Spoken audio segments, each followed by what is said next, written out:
mana m mere video na-ejidelu n'aka akpalụ na nwoke ọcha. Eghọtago nwoke ọcha mmụọ mmiri afọ anya na Nnewi. Mana ọ na-ajụzi m olee otu o si wee mee. Olee otu o si wee mee. Eziri ozigbo bịa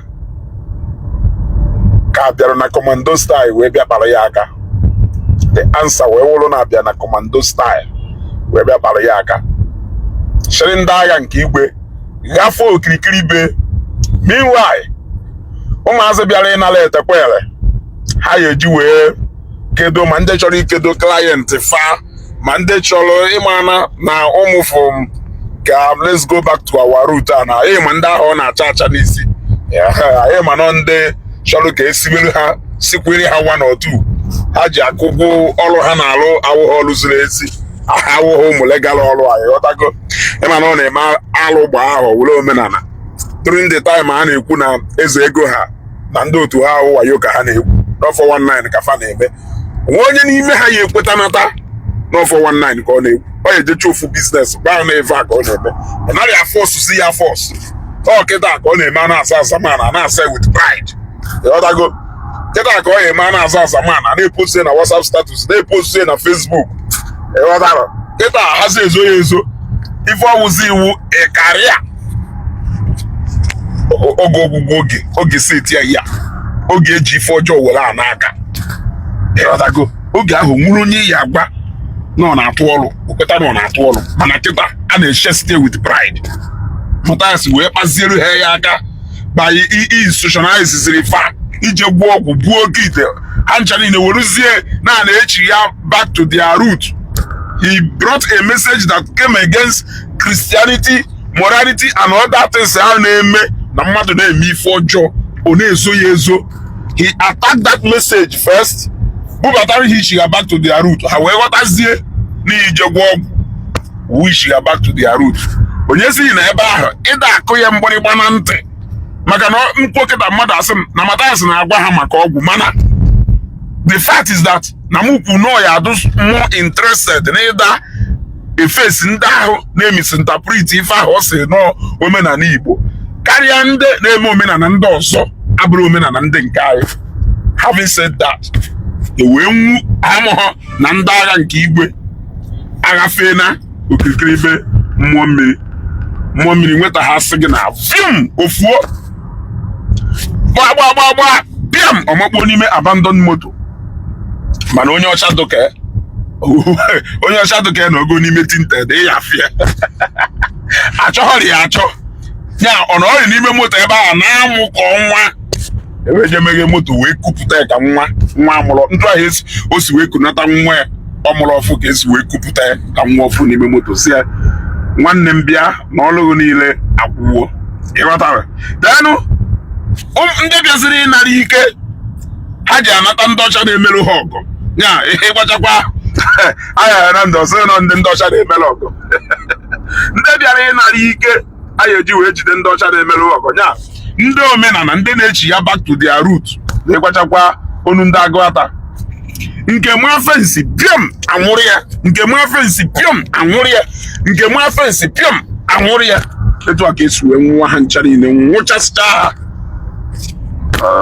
natakwa ha sọ ma akụrụngwa ọrụ ịghọtago ụmụ akụrụngwa ha ji echiga back to their root si etu a nakọtacha ha etu a ka esi wee chịkọọ ha ịghọtago wee tụ ha ncha niile na moto gbaa ha ụdọ bụrụ ha wom pụta ha agụ ọka so o wee wụrụ ntụ mmụọ mmiri si wee jee ọka by the way ọka ahụ be nne o chi ya back to his root because ọka ahụ be nne so ndị udo ga-achị nyelu ya aka wee bushige back to his root. Ife ọ na-eme na Nnewi abụrụ ife ji wee mara ndị Nnewi belivuru kwetara na ịgba mbọ. Nnewi believe na ịgba mbọ so much. Apprenticeship, every big man ifo na Nnewi today nwere a history. They can tell you this is my mentor.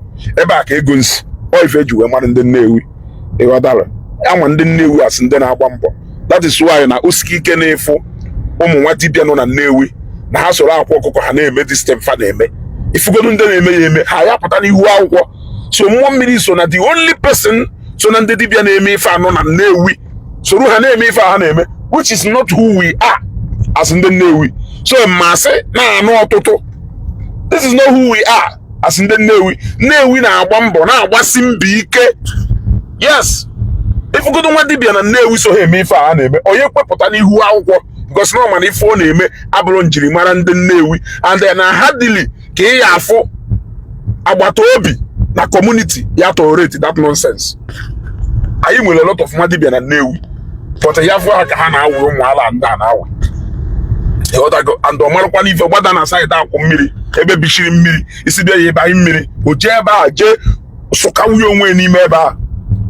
So they have just taken him back to his root, including some people ndị let's go back to our root ndị ya ha sizie n'Ọka ha wee chọọ root ha. Ụfọdụ n'ime ha nwere ike ịchọtazi root ha na prison yard n'Ọka. Ịghọtara gbalagbala fere oke ọwụla ala oge atụchala akwa nga ka m bịa gwa unu si unu mụrụ anya na ọnwụ na-enwe nwa dibịa, ọnwụ na-efiri one na-alụ dibịa, ọ na-alụ eze nwaanyị. Mụrụ anya ekwuru na unu marụ Chukwu aka too much. Odumeje indeed gwara unu na 2024 ya dụrụ unu too hot. Odumeje gwara unu na 2024 ya wụ the end of aka ọlụ unu. Jee na-enye mụ na asị na prophecy adụghọrị. Mụ na asị na prophecy adụghọrị. Jeenu gee ntị ka unu n'ozi Odumeje ziri unu na mkpacha mbụ unu kọla ya ọnụ mụ ọkọba ya onwe ife unu emefọ ha na Jesi Ebuka Obi sikwu unu ozi ahụ again. Ọ bịago na mmezu ka ọ na ọ bịago na mmezu, ọ bịago na mmezu. Unu amaka Chukwu aka, unu amaka Chukwu aka. Chọka unu take the place of God and enewe unu ndu unu eme more do mislead the ụmụazị be anyị. Ifuzie nke do 14 years ko 15 years ọ na-achụ ego, ọ ya ama ịchọ ọkpa n'ọkụ so ka o wee nweta ego. Ọdụka ya sị na ụwa mbụ nna ebialụ na nna ya akpaka ụgani ifu ya nke do 14 years ọdụnya ọ na-asọfa depression na o nwebughị ego na-akpagharị from nwa dibia house to nwa dibia house ebe ha na-eje achụ ọgwụ n'ite. Ifu ọgwụ ụmụazị a na-agwọ ikpuchi aka na ntị. Ife ebe ụmụazị a na-etinye ọkpa fụ commitment ụmụazị a na-enwe maka ego ikpuchi aka na ntị. Onye ka the message of let's go back to our root as we settle very well with them because not justify ha nye ha immunity to ịda akpagharịzi eje agwọ ọgwụ ntụfụrụ without anybody asking questions. Oge mgbe ife onye chi akwa red, ife onye chi akwa white, ife onye nwa ọkụkọ Igbo, o nwere ụfọdụ material ya afụ mmadụ n'aka oge mbụ ichebe na onye a n'ojebe nwa nya ijebe nwa dibịa. Ịghọtago because na anyị ghọtara na majority of ndị nwa dibịa na-agwọ ọgwụ ọjọọ. Ọhụ na ụmụ ndị dibịa na-emezi na-agba ezigbo ọgwụ ma nya wụrụzie n'ọchị ha bere ifu na-alụrụ ha ya. Ọta anyị ma na ndị dibịa ọgbara ọfụla anyị ma ife ha ji dibịa eme. Yes, ife ha ji dibịa eme abụrụ ife ndị asatara ya asata ọha ndị satara ya asata nọ nya ndị ọ mara ama jee nere mmadụ niile a na-agwọ ọgwụ ọjọọ na dibịa ha nchegbu onye dibịa mara ama. Onwere onye nna elu dibịa, onwere dibịa dọ na agbụrụ ya, onwere dibịa dọ na agbụrụ nne. Ọmụmụ ka a na-amụzie ọrụ nwa dibịa na ọrụ eze nwaanyị bịa duzie so attractive nke na-ejezi amụ ya etu esi eji agba bọyị jee na amụ ya etu esi eji amụ ịlụ fon. Ọmụ wee mụchasịcha ojechuo ofu alụsị ndị Bini, ojechuo ofu alụsị ndị Kalaba bunata ya welie ụfọdụ eje bunata mistik ndị India welie na-ere ndị ụmụazị be anyị useless. Ịghọtago? So ndị Anambra State ya aghọta ife Soludo mere anyị ife a. So Chineke ya gozi Soludo for allowing himself to be the instrument God ya use iji wee get rid of these cankerworms bịara igbu mala n'iyi. Mana ọ na ya aghọta ife ọjọọ a na-ezo ezo wee wurusi omenala ahazi ezo ya ezo ije na nke nwa dibịa ifo kịrịkịrị ụmụazị be anyị ha eju gụnụ ka fa na-achọ, ha na-achọ ego. A na-asịkwa let's go back to our root. Gụnụ ka fa na-achọ, a na-achọ ego. Ilu na mmiri ifo ha eju, a na-achụ aja, a na-achọ ego. Ndị nwa dibịa welu ha na-emeri ife egwuregwu maka ama na atọfụ mmadụ 10 agwọọla ọgwụ na enweghị ka lọkụ ghara ismail n'ahụ.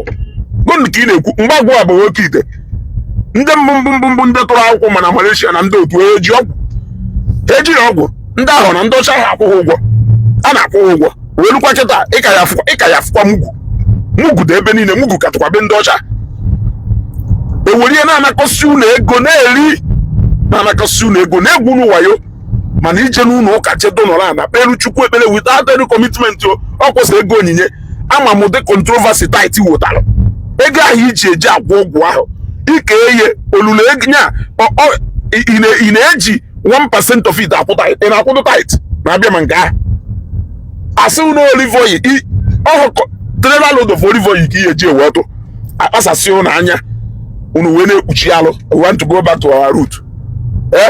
Jene na oke ite niile ahụ a na-agwọ. I can tell you that 100% of oke ite ahụ ma ibobo niile ahụ do as I say niile ahụ a na-agwọ ife niile ahụ nwụọ ife eji atụ ọrụ ọ na ọsọ ndị na-atụ ọrụ na ndị na-arụ ọrụ nwe ka o si wedo ọsọ ha chọrọ ichi back to our root.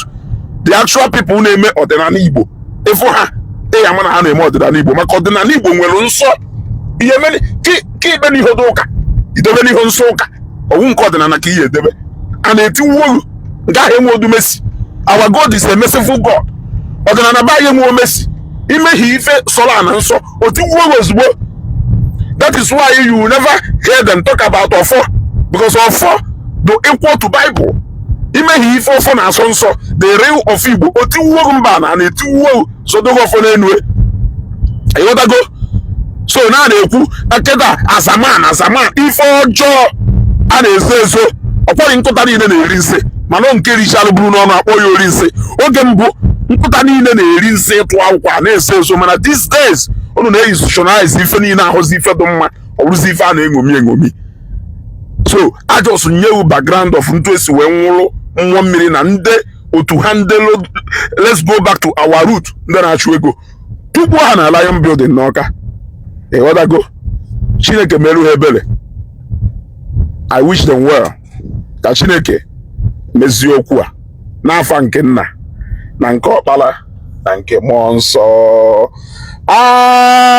Amen. Amen. Amen.